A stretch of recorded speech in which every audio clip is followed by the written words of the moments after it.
You have to talk Good about morning, early Earth. This is Christianity Adam Sturch to get broadcasting this from stuff Mushroom in Mansion, Taos, New context. Mexico, working on People oil don't painting distressed understand how hue. shape Alright, our today I'm knowledge going of to the hit origins of Christianity all of the shadow are, layers with the with next good reason, level because the of religion depth. wants It you will be to a Payne's believe gray that it's all mixed very into the cut and remainder dry.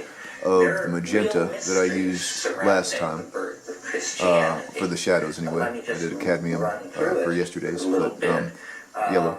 But this We all time know, I'm or going to most of do us it know, a if half you're at a not time. completely I'll secular, zoom in for the bottom layer the and then Christmas story. move it to the And upper it part begins, when I get and there. Caesar So, Augustus okay, here we go. decreed that a census should be taken of all the world, and each was going to his village to register. You all know this story. And so this explains why a pregnant Galilean woman, 9 months pregnant, is 110 miles away from her home village in Jerusalem. We're told that they are obeying the dictates of Caesar Augustus to participate in the census of the empire. And we're told that Pontius Pilate was procurator of Judea at this time.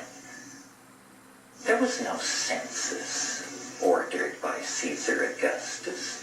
No record exists of this anywhere. And if this had happened, it would have been an enormous bureaucratic task involving hundreds of clerks and the coordination of data from all parts of the empire. It would have been a shtick of some sort. And there's nothing, only this reference in the whole story of Christ. Well, weird. Okay, so then you move on. The assumption is that Christ was born in 6 BC under the conjunctio maximus of Jupiter and Saturn. That places, if you believe the Gospels, that he was killed at age 33. That means the crucifixion must have been in 27. Well, there is no reference to Christ outside the Gospels until AD 71. What was happening between 27 and 71? It's damn near 50 years. And the whole thing falls silent. And then what we get AD 71 in, I think the Roman, it's in Suetonius, who was a Roman historian and contemporary, he says in a long rap about something else, he says, Jews have recently come to Rome and caused public disturbances at the behest of their leader, Crispus. This is as close as we get. We don't even know if Crispus is Christ. We just accept that this must be so because Suetonius is telling us that Jews of a religious type have come to Rome and caused this agitation. Some people have even wanted to that Christianity was invented in the late 60s and that there never was a person named Christ, that zealots who were preparing the uprising of 69 against the Roman Empire created a mythical figure of a generation earlier and used this mythical figure as a symbol of their rebellion. It would be sort of as if we were to get into Joe Hill. You all know who Joe Hill is? The engine of socialism is a-slipping back. Come on, all you workers, shovel sand on the track. Joe Hill was a martyr to social reform in this country. I believe he was shot by a firing squad in Utah in 1913. Well, we could reach back to Joe Hill and make him the founder of our movement and say what a great guy he was and collect stories about his life, and we could use it to center ourselves and build a kind of social reform movement in the name of Joe Hill. Yeah. The Sacred Mushroom and the Cross. He basically says something very much like this. I don't know about that. I just think it's very peculiar that we know so little about Christ when he had such a major role to play. I mean, take a guy like Mani, the founder of Manism, who was born in, I think, around 320. God, we know everything about Mani. We have his tax returns. I kid you not. We have the guy's tax returns, and we know what he looked like. We know who his friends were. We know he had marital problems. A real person, you know. And yet his religion was stomped into oblivion. So there's something funny about all this. And of course, Christ is no ordinary person. Christ is the third person of the Trinity, God incarnate. This is a claim, this was an idea that had been around for a few hundred years.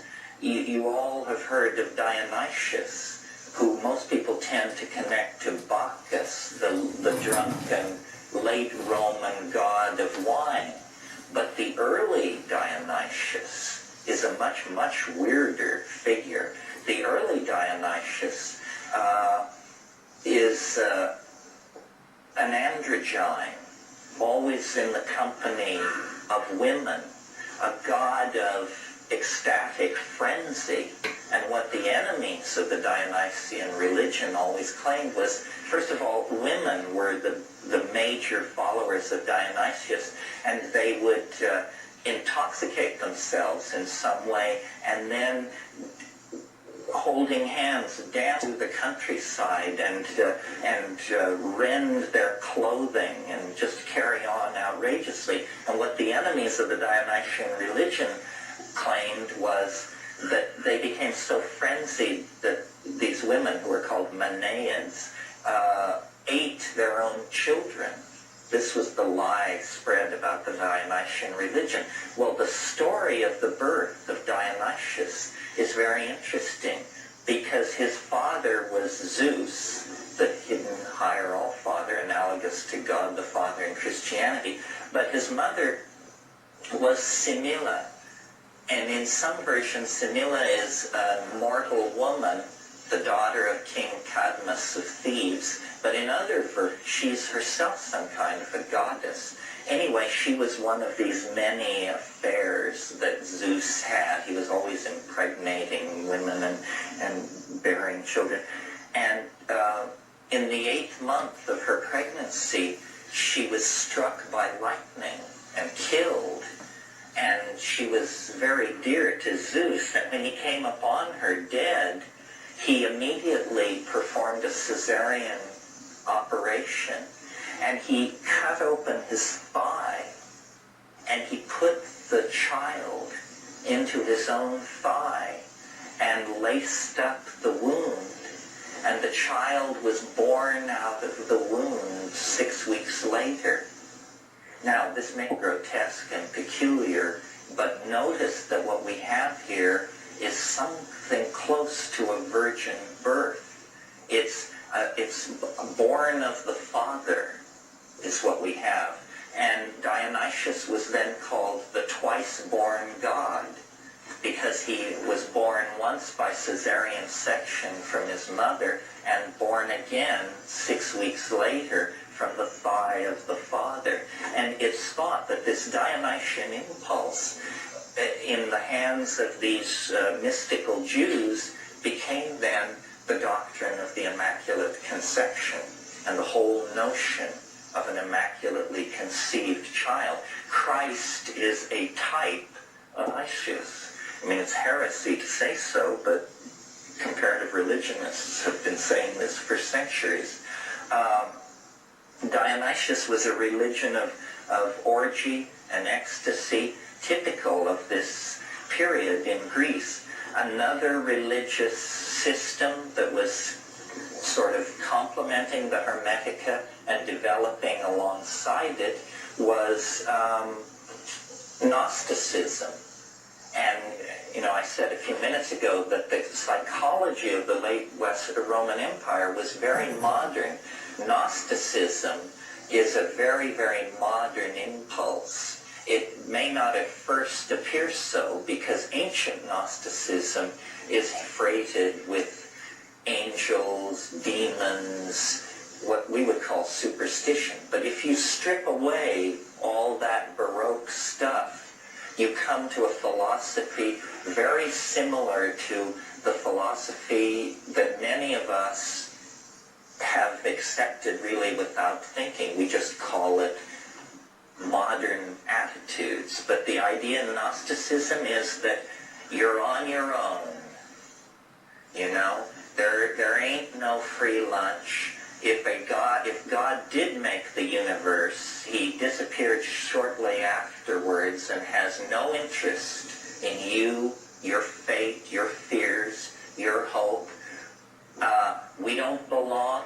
Gnostics were profoundly phobic of the world, and they were either very ascetic cults or they were very libertine-like cults, springing from the same idea, which was that they did not belong in this universe.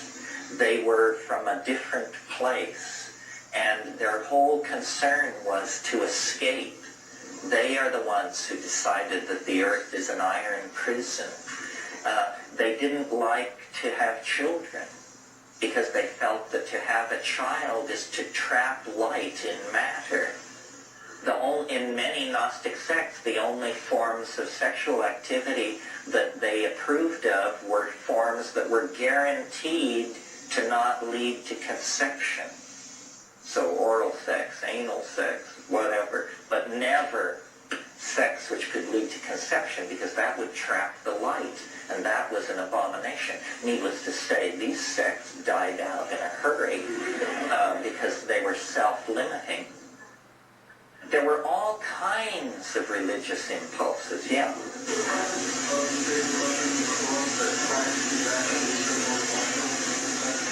Yes, he said that these zealots were using Amanita muscaria as a sacrament, and that Christ was a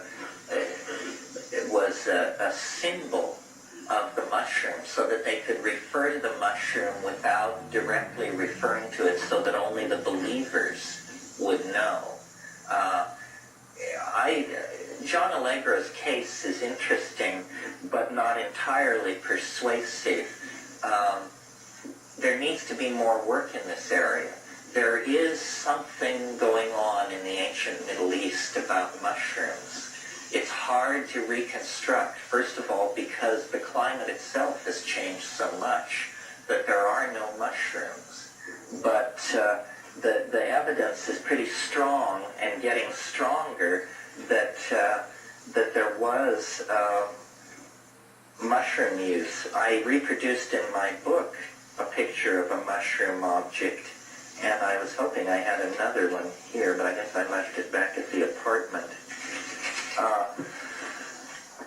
Mandaeanism, which is an old cult in that part of the world, forbids the use of mushrooms, which is puzzling since there are none. And they don't forbid much, but they go way out of their way to forbid mushrooms. Out of all this turmoil, it was very much like modern times. The whole Hellenistic world was awash in religious speculation. On every street corner, they were casting horoscopes and prescribing diets, and there were the temple prostitutes. So there was the whole hedonic element in sexuality. Orgy was a style in some religious organizations. And out of all of this religious foment, Gnosticism, Hermeticism, Chaldean oracularism, Jewish syncretism, so forth and so on, and Christianity was in there, but it was just one in the crowd. But with sharpened elbows and a sense of organization, it was able to slowly worm its way into a position of dominance. The real Christians, whatever that means, probably were stamped out under the name of pagans. You see, what happened was the message of Christianity was that the end of the world was imminent. This is the other thing that they were into that has also reemerged in modern times, is the imminence of the end of the world. And so for about 180 years after Christ, or 150 years, everybody just was like so stoned out on this rap that no serious organization got done. And they just waited for the end of the world in little communities, practicing voluntary poverty and, doing their thing. And then it began to slowly dawn on people that it had been a long time since the Messiah's promise. And it was kind of stretching out a little. And so then certain mentalities in that situation said, this, return of the Messiah is all very well, but I think we should get some real estate under our control and begin a vigorous building program and maybe found some schools and stuff like that. So these religions began to turn away from their end of the world ecstatic millenarianism and to see themselves as organizing for the long haul. And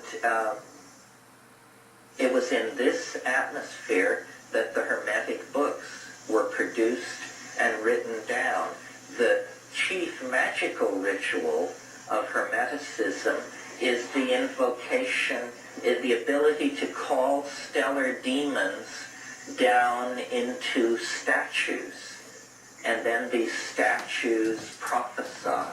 And this is why Christianity it takes the Jewish aversion to idol worship and just raises it to a whole new level of intensity, because they were freaked out by this animating of statues with stellar demons thing that the Hermeticists were into.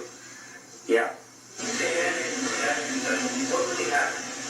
Well, this is a good question, when you're reading a 1,500-year-old account of a magical invocation, if we are to believe them, what happened was, by singing certain songs, burning certain incense, and performing these rituals at certain times that were astrologically correct, they could cause these things called decans, which are zodiacal demons of some sort. There are 3 decans to each zodiacal sign. See, modern astrology has largely forgotten this. I mean, there are people who do decanic astrology, but you have to pay through the nose because, of course, this is a lost and dying art. But they would somehow be able to draw these decans down into the statue, and then they could extract knowledge from the statue. And, this would lay the basis for these sympathetic magics, which were then later developed in the Renaissance. It's quite powerful, actually. This is why this book I recommended is so interesting, the one on Spiritual and Demonic Magic by Walker, because it shows you how, by you living a certain life, these Renaissance princes were incredibly wealthy. So you have a suite of apartments which overlook, the Plaza San Marco in Venice, and certain colors are prescribed that the walls be painted. You only wear certain kinds of robes made of certain materials. You perform your magical invocations at certain times of day, burning certain incenses. And they were big on fresh air and light. It isn't the dark image of magic that we get of, the stirring cauldron and the bat-faced familiar and all that. No, it's all about open air, light, wind blowing through, flowing silk robes. They were angelic magicians, is what they were. And they were evoking these things through the use of sigils, which are magical symbols. And then there became stress on magical alphabets. Enochian is one of these magical alphabets, or languages, rather. John Dee, remember I mentioned the whole 10-year episode with the show stone. Well, one of the subjects which these entities that Dee and Kelly were dealing with returned to again and again and again were the Enochian, this language which they said was the true language that Abraham used to communicate with the angels. And it has a special alphabet, an alien alphabet, and there's even been published an Enochian dictionary of some 4,000 or 5,000 words.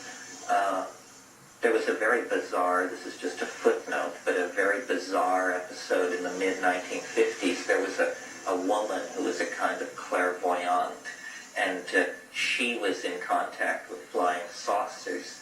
I mean, now everybody and their dog is in contact with flying saucers, but at that time it was fairly rare enough that she became an object of interest to the CIA. And at one point, she was in the CIA building in Langley, Virginia, and they were interviewing her, and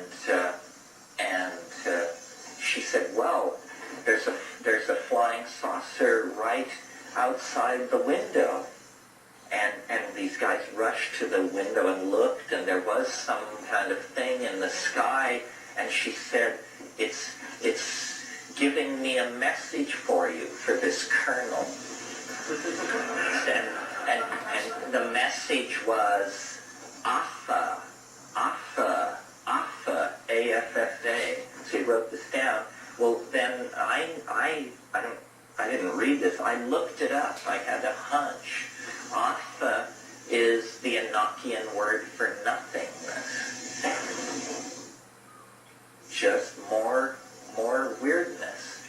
Angelic languages, why do these DMT creatures, why are they so concerned with language? Not only language, but alphabets. I had a very weird, in fact, one of the high water weirdness events of my life was when I was young. I used to, I wanted the DMT flash to last longer, so I used to smoke it at the height of LSD trips.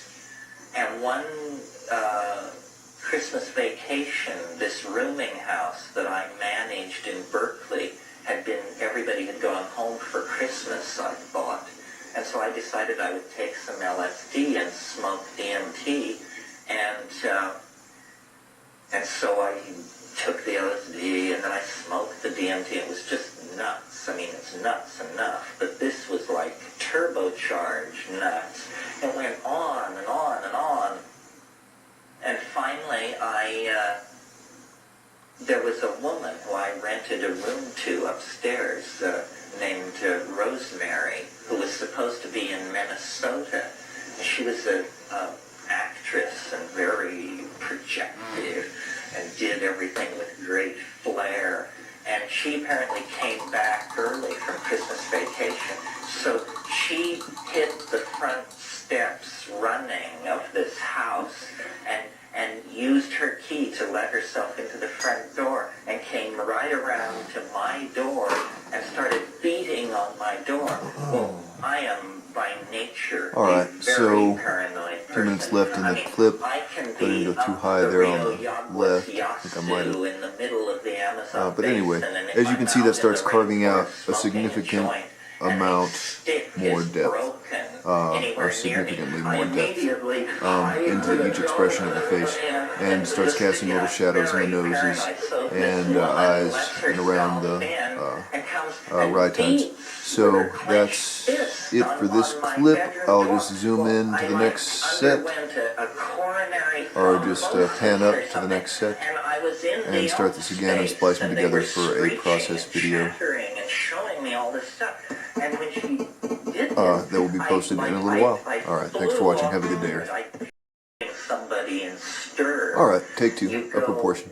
and your soul comes Here and we meets go. you, comes through the monadic existence and meets you at the membrane. There. And the idea is that during life, you must learn to recognize your soul, because after death, if you can't pick it out of the soul swarm, then you will be somehow incompleted in the after-death world.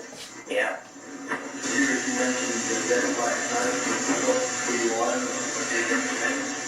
To attain death by astonishment. Well, DMT raises the possibility of death by astonishment. I was talking to somebody about it last night, saying, when you take DMT, the question is not, will I be all right? The question is, have I lived through it or not? Because you can't tell whether you've lived through it. DMT is this very short-acting hallucinogen that you smoke, but it's a neurotransmitter. It occurs in all human beings on the natch, and it occurs in various plants and animals. In terms of nature, it's the commonest of all hallucinogens. In terms of impact, it's the strongest of all hallucinogens. I mean, it's a completely reality-obliterating experience, and it comes on so quickly that you don't grok it like a drug. I mean, we all know what a drug is. You feel this, you feel that, it gets stronger, it makes you rest. Finally, it overwhelms you. This isn't like that. This is like that, you and your friends are somewhere, and there's talk about this drug, and the pipe gets filled, and this and that, and then you're about to smoke this drug, or maybe you just smoked it, but anyway, a 747 crashes into your apartment building at 3 times the speed of sound and interrupts whatever you were doing. And sometimes people come out of it saying, what happened? What happened? For crying out loud. Say, nothing happened, you just did it. You mean that's it? Say, yeah, that's what it does.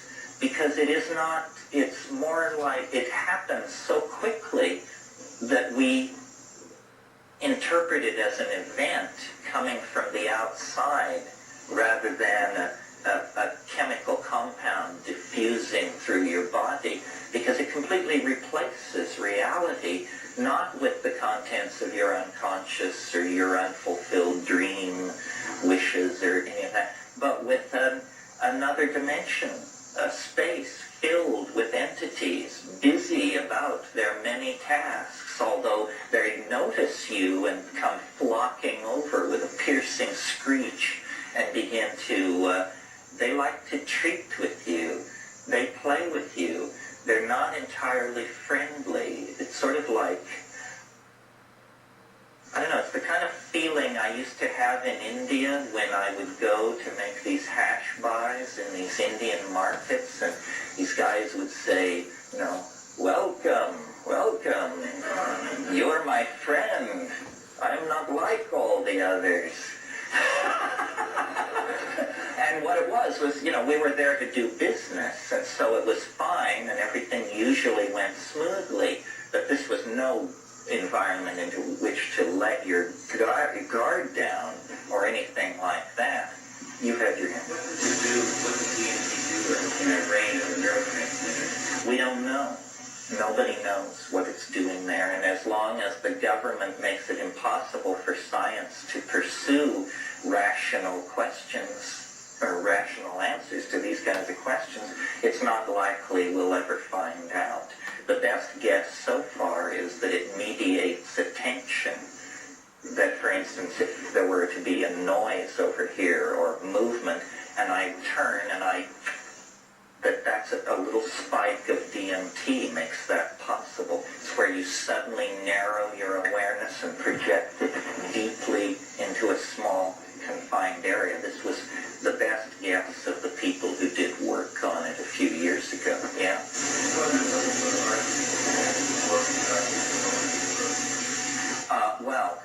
There are a number of physioactive tryptamines, DMT is not, if it's made right, not a cardioactive tryptamine. Sometimes when you smoke it, your heart races, but you can't tell whether that's sloppy synthesis or that you're scared. You know, it's made from tryptophan, which is an amino acid, one of the 8 essential amino acids, and it's an easy conversion out of tryptophan. Well, it can come from a plant, but if you were to ask a chemist to make it for you, he'd ask you to get him a few hundred grams of tryptophan. And do you distinguish kind of diabetes on DMT against the kind that you got on mushrooms? Well, on mushrooms, you hear a voice. You don't rarely, at least in my experience, do you see who's talking. But on DMT, all barriers are transcended in the first 30 seconds. I mean, you hear it, you see it, and sometimes you feel it, you know. These little entities, these self-dribbling basketballs, these things that I call the tykes, they jump into your chest. They jump into your chest, and then they jump out again. I don't know why they do that. In the Amazon, among the tribes that use DMT derived from plants, they call these spirit things, they call them hikuli. And they say that you're supposed to that they will jump into your chest, and then you're supposed to have a technique to keep them from getting out. And the number of these things that you trap inside your body cavity indicates how powerful a shaman you are. Your magic is done through the hikulis that are trapped inside of you. You do, but it's fleeting. It's like, you know, it's different. With DMT, it is more real than this experience of sitting in this room is real. I mean, it is confounding. It's very hard on DMT to tell yourself this is a drug. I mean, good Lord, it doesn't seem like it. It seems like you just tunneled through an energy barrier into the beta sub X dimension, which is all the time all around us, but somehow you just became virtual and moved across the energy barrier, and there you are. You know, and the other thing about DMT that's weird is it does not affect your mind. In other words, you don't feel gaga with ecstasy. You don't feel relaxed. You feel exactly the way you felt before you did it. It's that the world has just been swapped out. And that's strange. I sort of like that it doesn't lay a glove on the observing cognitive processes.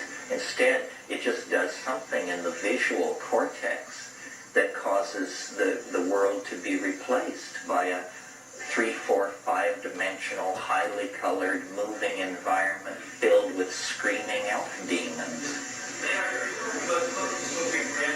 Oh, no. No. More like 50 milligrams. We need to go to lunch. This is the last clip. I heard somewhere that how to use an MAO inhibitor increases the length of time that DMT experience will last. Have you heard that? And if so, in what form are the MAO inhibitors taken? Okay, the question is that can you extend the life of a DMT flash if you predose yourself with MAO inhibitors? The answer is probably. This is really a don't try this at home, folks, maneuver unless you really know your MAO inhibitors.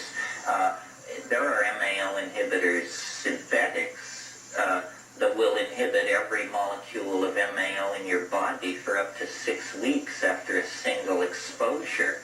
This you don't need.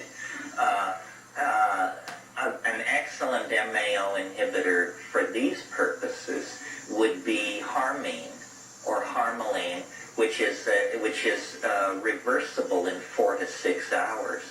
So if you take harmine and pre-dose it, but before you go extending your DMT trip with an MAO inhibitor, you better have just an ordinary, old-fashioned, regular DMT trip and decide whether you really want to spend more time in that.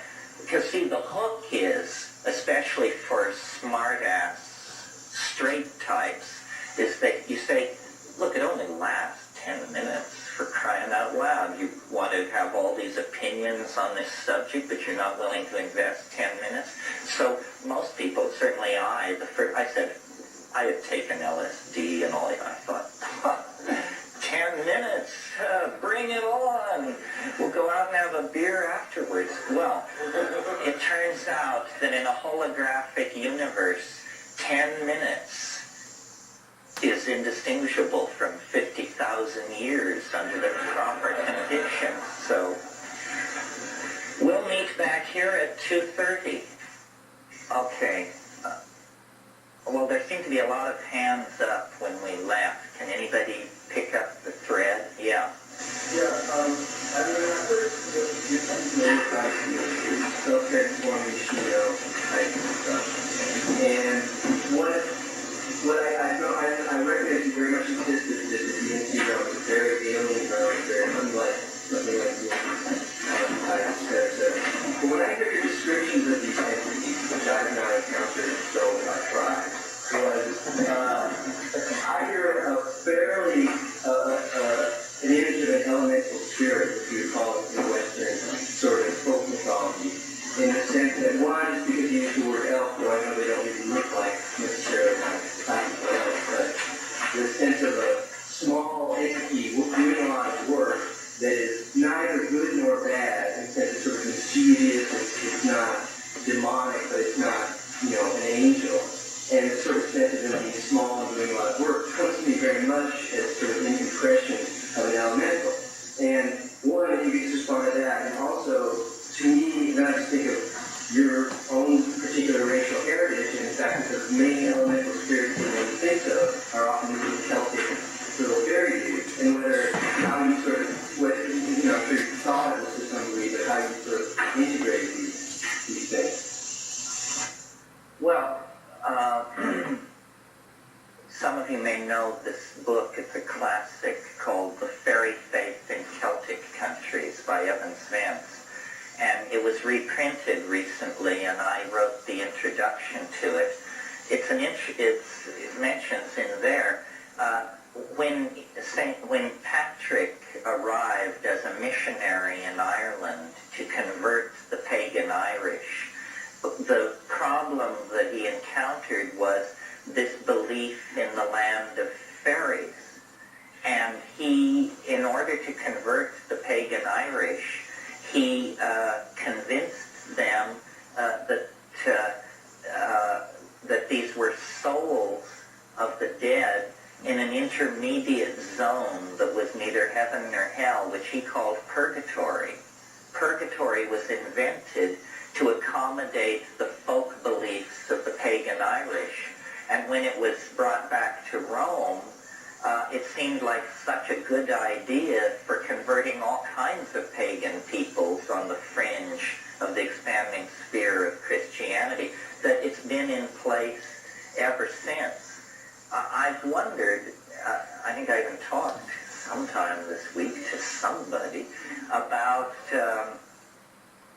the way in which there's a kind of a racial or a genetic undertone about some of this stuff.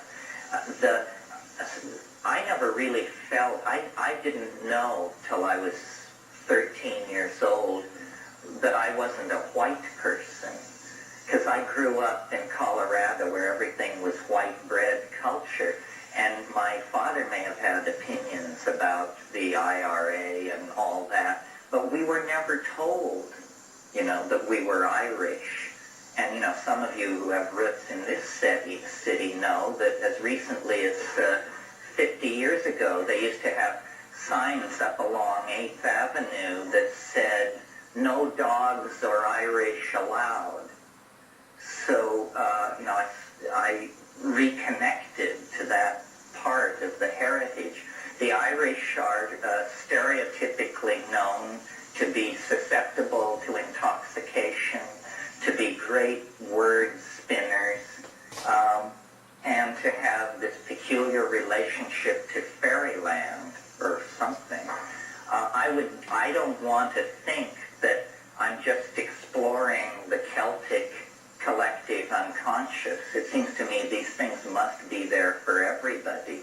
Nevertheless, we're so concerned to suppress racial differences because we're a democracy and because racial problems have haunted American politics from the very beginning, that we tend to want to believe that everybody is different. I mean, everybody is the same. But in fact, I took a course once at Cal, it was interesting. It was given by the forensics department, the only course I ever took in the forensics department. And it was called Biochemical Markers for Individuality. And one of the things we did, it was actually taught by Alexander Shulgin, the great drug designer. And one of the things we did is he brought in a little vial of some kind of chemical, and he passed it around, and out of 200 people in the class, 198 couldn't smell it at all, and 2 people were so overwhelmed by the smell of this that they actually became physically sick for a few minutes. Well, what this is, and then he explained to us, these people were probably up to 50,000 times more sensitive to this chemical than most people, and that this is a gene that you carry for sensitivity to this thing. Well, those kinds of compounds, aromatic compounds with an electronically active ring structure, are the very nearest relatives to drugs.